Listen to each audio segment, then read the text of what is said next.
Bonjour à tous, bien-aimés, je vous invite à une lecture dans Apocalypse chapitre 20. Apocalypse chapitre 20, et je vais lire à partir du verset 1 et nous sauterons ensuite au verset 7.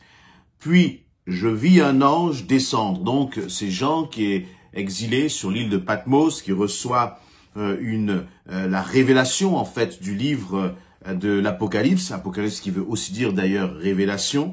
Et donc, il dit donc au verset 20, « Je vis », donc c'est Jean qui parle, « Puis je vis un ange descendre du ciel. Il tenait à la main la clé de l'abîme et une énorme chaîne. Il saisit le dragon, le serpent ancien, qui est le diable et Satan, et il l'enchaîna pour 1000 années. L'ange le jeta dans l'abîme, qu'il ferma à clé, et scella au-dessus de lui, afin que le dragon ne puisse plus égarer les peuples jusqu'à ce que les 1000 années soient passées. Après cela, il doit être relâché pour un peu de temps. Je vais là maintenant passer au verset 7. Quand les 1000 années seront passées, Satan sera relâché de sa prison et il s'en ira tromper les peuples aux 4 coins du monde, c'est-à-dire Gog et Magog. Et il les rassemblera pour le combat. Et ils seront aussi nombreux que les grains de sable au bord de la mer. Ils envahirent toute l'étendue de la terre. Ils encerclèrent le camp de ceux qui appartiennent à Dieu, la ville aimée de Dieu. Mais un feu descendit du ciel et les anéantit. Alors le diable qui les trompait fut jeté dans le feu de soufre enflammé, où se trouvent déjà la bête et le faux prophète. Ils y seront tourmentés jour et nuit, pour toujours. Verset 11. Puis, je vis un grand trône blanc et celui qui siège sur le trône. La terre et les cieux s'enfuirent loin de lui et on ne les revit plus. Amen. Je vous laisserai continuer de faire cette lecture un peu plus loin. Mais premièrement, je voudrais que nous puissions considérer la scène. Qu'est-il là en train de se passer? C'est une dimension qui est prophétique. Ce sont des choses qui ne sont pas encore arrivées, que Jean a eu en révélation, en vision, mais qui vont arriver avec assurance. Parce que la Bible le dit. Et là, que se passe-t-il? Eh bien, Jean est en train de voir dans cette vision un ange. Un ange qui descend du ciel. Et que fait cet ange? Eh bien, il tient dans sa main une clé et une chaîne. Et il y a là, au verset 2, quelque chose d'extraordinaire qui est en train de se passer. Peut-être que vous avez très certainement déjà lu ce passage, mais il m'interpelle là d'une façon toute particulière. Et c'est que un ange, un simple ange, ce n'est pas Dieu qui est venu. Ce n'est pas le Fils de Dieu, ce n'est pas Jésus-Christ qui est venu et qui est intervenu. C'est un ange, un simple ange dont on ne nous donne même pas le nom, qui est venu, descendu du ciel, avec une clé et une chaîne. Une simple clé, une simple chaîne. Pour faire quoi? Et pour se lever contre qui? Pour se lever contre l'ennemi de ton âme. Pour se lever contre le diable, celui qui, parfois, dont tu as peur, celui que tu redoutes parfois, celui à qui tu donnes tellement de pouvoir.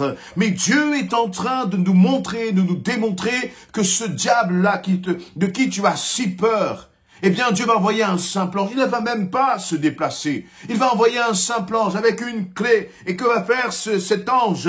Il nous est dit là, en une phrase. Il va au verset 2, il saisit le dragon, le serpent ancien, qui est le diable et Satan, et il l'enchaîna pour 1000 années. L'ange le jeta dans l'abîme, qu'il ferma à clé et scella au-dessus de lui, afin que le dragon ne puisse plus égarer les peuples. Il n'y a même pas eu de combat, il n'y a même pas eu de bataille, il n'y a même pas eu l'once d'une résistance du diable. Pourquoi? Parce qu'il ne peut rien, parce qu'il sait lui-même qu'il a déjà été vaincu il y a 2000 ans et il ne peut rien contre ceux qui appartiennent à Jésus-Christ. Réalise-le dès maintenant dans ce que tu vis. Ne donne pas tant d'importance à l'ennemi de ton âme. Oui, tu as un ennemi. Oui, le diable veut ta peau. Oui, le diable veut t'exterminer, mais il n'a aucune autorité. Il ne sait que gesticuler. Il n'a que l'autorité que toi-même tu vas lui donner. Si tu as peur de lui, alors tu lui donnes autorité sur ta vie. Tu lui donnes autorité sur ton avenir et sur tes circonstances.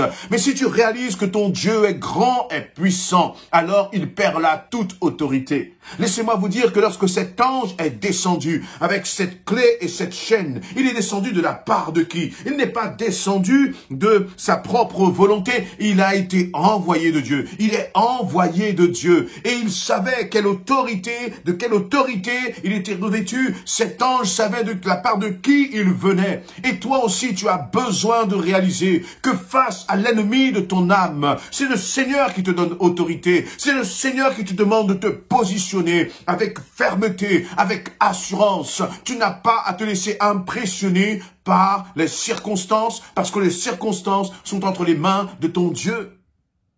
Et nous pouvons rappeler à l'ennemi de nos âmes: nous connaissons déjà ta fin. Nous savons déjà que tu as été vaincu à la croix il y a 2000 ans. Et nous savons que tu vas encore perdre une bataille définitive.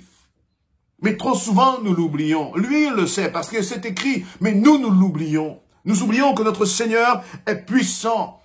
Rappelle-toi, souviens-toi de qui est ton Dieu réellement. Et donc, que va-t-il se passer? Satan va être pris là comme un vulgaire voleur, jeté pendant 1000 ans dans un cachot. Et puis, la Bible nous dit ceci, c'est aussi là surprenant, c'est que au verset 7, quand les 1000 années seront passées, Satan sera relâché de sa prison. Dieu a des plans, Dieu a des projets, et c'est lui qui est souverain.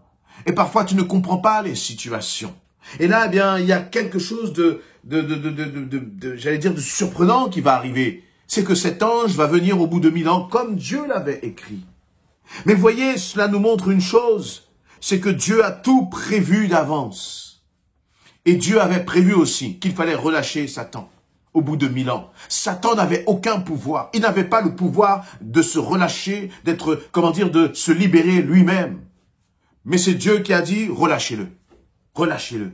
Et parfois, tu traverses des circonstances, tu traverses des situations, tu ne comprends pas. Mais même si tu ne comprends pas, ce qui est important, c'est de se souvenir que Dieu est au contrôle et que rien ne lui échappe. Croyez-vous réellement que lorsque Satan a été relâché au bout de ces 1000 ans, Dieu a perdu le contrôle? Non, jamais, à aucun moment. Il n'y a pas une seconde de l'histoire de l'humanité dans lequel Dieu a perdu le contrôle. Il a toujours tout maîtrisé du début jusqu'à la fin, de A jusqu'à Z. Il est l'alpha et l'oméga. Dans ta situation, dans ce que tu traverses, Dieu est au contrôle même quand tu ne le comprends pas. Et puis là, qu'est-ce qui va se passer? Satan va être relâché et il nous est dit que verset 8, il s'en ira tromper les peuples aux quatre coins du monde, c'est-à-dire Gog et Magog. Gog et Magog, c'était deux peuples qui étaient des peuples ennemis. Je crois que vous retrouverez ça dans le livre d'Ézéchiel. Et il les rassemblera pour le combat. Et ils seront aussi nombreux que les grains de sable au bord de la mer. Ils envahirent toute l'étendue de la terre. Ils encerclèrent le camp de ceux qui appartiennent à Dieu, la ville aimée de Dieu. Waouh! À ce moment-là, eh bien, on peut être impressionné. On voit que Satan est relâché et qu'est-ce qu'il va faire? Il va commencer à rassembler toutes ses troupes d'une façon impressionnante. Il va rassembler ses troupes pour le combat. Et ces troupes, eh bien, il nous est dit on a cette précision au verset 8, que ces troupes seront aussi nombreuses que le sable, que les grains de sable au bord de la mer. Et puis ils vont commencer à envahir toute l'étendue de la terre. Et lorsqu'on le regarde cela, on se dit, mais Seigneur, pourquoi tu fais cela? Pourquoi l'as-tu libéré? Maintenant que tu l'as libéré, voilà qu'il va se déchaîner contre nous. Voilà qu'il va se lever contre nous. Voilà qu'il va commencer à se préparer pour mener le combat. C'est bien ce qu'il nous est dit là dans le verset, à la fin du verset 8, il les rassemblera pour le combat. Il les rassemblera pour le combat. Premièrement, cette scène-là ne s'est pas encore passée. Cette bataille-là de Gog, Magog ne s'est pas encore passée. Mais Dieu dit, voici ce qui va arriver. Lorsque Dieu dit, voici ce qui va arriver, il démontre encore une fois qu'il est au contrôle. Et que Satan, qui croit parfois, être maître et diriger, il ne dirige rien. Il n'est qu'un pantin. Il n'est qu'un pantin. C'est Dieu qui est puissant. C'est Dieu qui est grand. Mais parfois, tu vois, il y a dans nos situations ces batailles-là qui commencent à se lever dans ce que nous traversons, où nous ne comprenons plus, où nous nous laissons impressionner par ce que nous voyons. Et là, ça va être impressionnant si on voit cette scène, de voir le diable avec tous ses démons, toutes les puissances des ténèbres qui commencent à se rassembler, ils sont plus nombreux que les grains de sable au bord de la mer. Et puis, ils sont prêts pour combattre. Ils sont prêts pour combattre, mais que va-t-il se passer au final? Y aura-t-il réellement un combat? Il nous est dit ceci, fin du verset 9. Vous voyez, ce qui va se passer d'abord, c'est que toute cette armée-là, cette armée va se rassembler, ils vont encercler le camp de ceux qui appartiennent à Dieu, la ville aimée de Dieu. Et là, il nous est dit, mais, à la fin du verset 9, un feu descendit du ciel et les anéantit. Il n'y a eu aucune bataille. Aucune bataille, parce que Dieu est au contrôle. Et que Satan peut faire tout ce qu'il veut. Dans ta vie, il a déjà perdu. Dans ta vie, il est déjà vaincu. La seule bataille qu'il y a à mener, c'est la bataille de la foi. La seule bataille qu'il y a à mener, c'est celle de l'assurance, de la confiance, de la persévérance. Est-ce que tu crois encore en Jésus-Christ dans l'adversité que tu es en train de traverser? Est-ce que tu es prêt encore à persévérer en t'appuyant sur le Seigneur dans l'épreuve difficile que tu es en train de traverser? Est-ce que tu es prêt encore à t'appuyer sur le Seigneur et dire, Seigneur, je compte sur toi, je te fais pleinement confiance.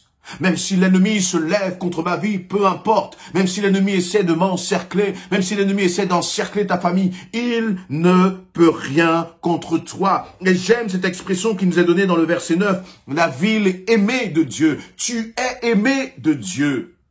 Tu es un enfant chéri de Dieu. Je suis un enfant chéri de Dieu. Et parce que je suis aimé de Dieu, parce que tu es aimé de Dieu, l'ennemi a déjà perdu. Alors tu ne dois pas t'inquiéter. Tu ne dois pas t'inquiéter.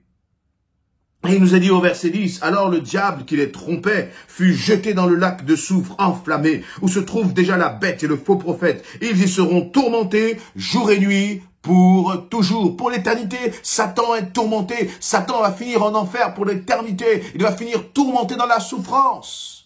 Alors fais confiance à ton Dieu. Ne baisse pas les bras, ne t'inquiète pas, parce qu'au final, Dieu a gagné. Et toi, tu as déjà gagné dans le nom de Jésus-Christ. Tu es déjà vainqueur.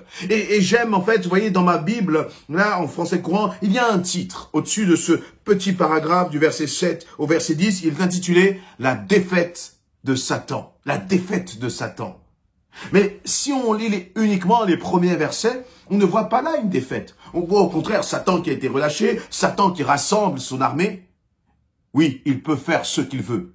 Mais la réalité, c'est qu'au final, c'est que Jésus-Christ a gagné. C'est que tu as gagné dans le nom précieux de Jésus-Christ, parce que tu es fils de Dieu et tu es vainqueur en Jésus-Christ.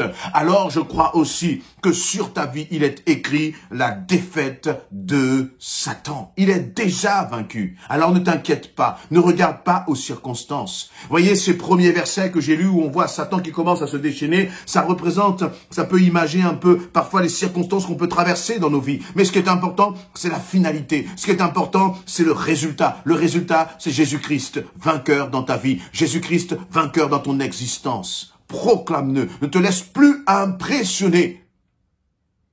Mais rappelle-toi dans ton cœur que celui qui gagnera, c'est celui qui restera fidèle à Christ. Amen.